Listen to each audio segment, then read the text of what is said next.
అధ్యక్ష, గౌరవ సభ్యులు చెప్పిన ప్రకారం అధ్యక్ష, యాక్చువల్గా మనకి 2019 తర్వాత గాంజా సాగు ఇంచుమించుగా ఎలా అయిపోయిందంటే గాంజా ఆంధ్రప్రదేశ్గా మన సంగతి మనందరికీ తెలుసు.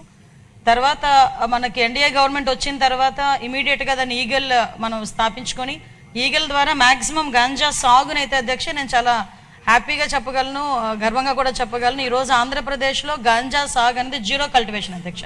ఎక్కడా కూడా గంజా సాగు లేదు అని చెప్పి సభాపూర్వకంగా మీ అందరికీ కూడా తెలియజెప్పడానికి కూడా అందరి సహకారం లభించినందుకు కూడా అందరికీ కూడా నేను ధన్యవాదాలు తెలియజేసుకుంటున్నాను అధ్యక్ష.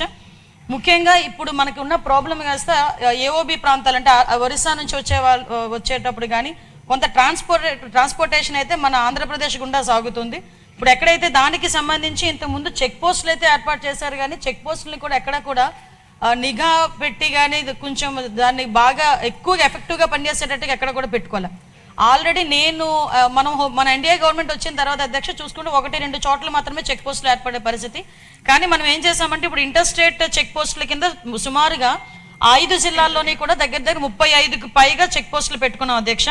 ఆ చెక్ పోస్టుల దగ్గర కూడా ఎస్పెషల్లీ ఇప్పుడు మనకి పాలకొండ కాన్స్టిట్యుయెన్సీకి సంబంధించి రాయగడ గునుపూర్ దగ్గరలో ఉంటుంది అధ్యక్ష. అక్కడ బత్తిలి అని ఒక చెక్ పోస్ట్ కూడా ఏర్పాటు చేసుకోవడం జరిగింది. ఆ బత్తిలి చెక్ పోస్ట్ కూడా చాలా ఎఫెక్టివ్గా పనిచేయడం వల్ల అట్ ద సేమ్ టైం అక్కడ ఎస్పీ మన్యం జిల్లా ఎస్పీ గారు, అదేవిధంగా అక్కడ రాయగడ ఎస్పీ గారు నిరంతరం కోఆర్డినేషన్ చేయడం వల్ల అటువైపు నుంచి మాక్సిమం ట్రాన్స్పోర్టేషన్ కూడా తగ్గే పరిస్థితి కూడా వచ్చింది అధ్యక్ష. ఇమీడియట్గా ఎవరైనా ట్రాన్స్పోర్ట్ చేసే పరిస్థితి ఉన్నా కూడా ఇమీడియట్గా మన డిపార్ట్మెంట్ వాళ్ళు, ఈగల్ డిపార్ట్మెంట్ వాళ్ళు వెళ్ళి పట్టుకోవడం, వాళ్ళు వెంటనే ఎన్డీపీఎస్ యాక్ట్ల కింద వాళ్ళని అరెస్ట్ చేయడం కూడా జరుగుతుంది. మనందరికీ తెలుసు అధ్యక్ష. ఇక్కడ వీటితో పాటు మనకి ఎక్కువగా జరిగేది ఈ పాలకొండ, అదేవిధంగా సాలూరు, పార్వతీపురం ఈ ఏరియాస్ నుంచి కూడా ఎక్కువగా గాంజా రవాణా అవుతుందని ఇన్ఫర్మేషన్ తీసుకొని నిరంతరం నిఘాల ద్వారా మేము అక్కడ పర్యవేక్షణ చేస్తున్నాం. At the same time drone surveillances, CCTV surveillances up to highway వరకు వచ్చేటంత వరకు మాక్సిమం అంతా కూడా సీసీటీవీ సర్వైలెన్సెస్ పెట్టుకోవడం వల్ల ఎక్కడైనా కూడా రీసెంట్గా నాకు తెలిసి నిన్నగాక మొన్న 100 కేజీలు గాంజా కూడా పట్టుకోవడం జరిగింది అధ్యక్ష. అంటే ఎక్కడ కూడా ట్రాన్స్పోర్టేషన్ కూడా ఈ జిల్లాలు దాటి బయటకు వచ్చే పరిస్థితులు కూడా లేకుండా ఇమీడియట్గా చేయడం జరుగుతుంది. అదేవిధంగా అక్కడ అవేర్నెస్ ప్రోగ్రామ్స్కి కూడా అధ్యక్ష ఇంచుమించుగా ఓన్లీ ఈ మన్యం జిల్లా అంటే ఉత్తరాంధ్రకి సంబంధించిన 5 జిల్లాల్లోని దగ్గర 47 డ్రోన్స్ని కూడా వైజాగ్ రేంజ్లో 47 డ్రోన్స్ ఎస్పెషల్లీ గాంజా కల్టివేషన్ మీద, గాంజా ట్రాన్స్పోర్టేషన్ మీద ఒక సర్వేలెన్సెస్ కూడా నడుపుతున్నామని చెప్పడానికి కూడా హ్యాపీ ఫీల్ అవుతున్నాను అధ్యక్ష. మనం చూసుకుంటే అధ్యక్ష ఇప్పుడు మన గవర్నమెంట్ వచ్చిన తర్వాత నుంచి ఇప్పటి వరకు కూడా 5 జిల్లాలకి సంబంధించి 1423 కేసులు నమోదు చేయడం అయింది అధ్యక్ష. 762 వాహనాలను సీజ్ చేయడం జరిగింది. అరెస్ట్ అయిన వాళ్ళు 3515 మందిని అరెస్ట్ చేశాం.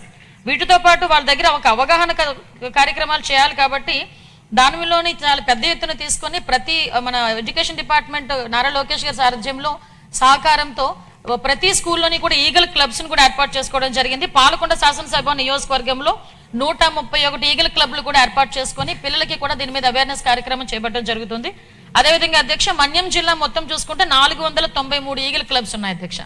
వీటితో పాటు అధ్యక్ష ఎప్పుడూ కూడా కంటిన్యూస్గా వాళ్ళకి మానిటర్ చేయాలి అన్న ఉద్దేశంతో అదేవిధంగా వాళ్ళు అవేర్నెస్ క్రియేట్ చేయడానికి మా విశాఖపట్నం రేంజ్ డిఐజీ గోపీనాథ్ జెట్టి గారు కూడా ఒక కార్యక్రమం తీసుకున్నారు.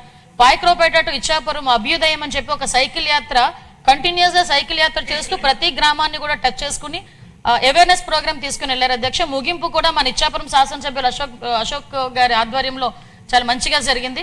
ఒక పక్క అవగాహన కార్యక్రమాలు, ఒక పక్క సర్వైలెన్సెస్ రెండు కూడా కోఆర్డినేట్ చేసుకుంటూ అవే కాకుండా ఇంటర్ స్టేట్ కోఆర్డినేషన్తో కూడా మనం ముందుకెళ్తూ ఈ ట్రాన్స్పోర్టేషన్ అనేది అరికట్టడానికి కూడా మేము కృషి చేస్తున్నాం. దానికి కూడా అందరినీ కూడా సహకరించాల్సిందిగా కోరుకుంటున్నాం.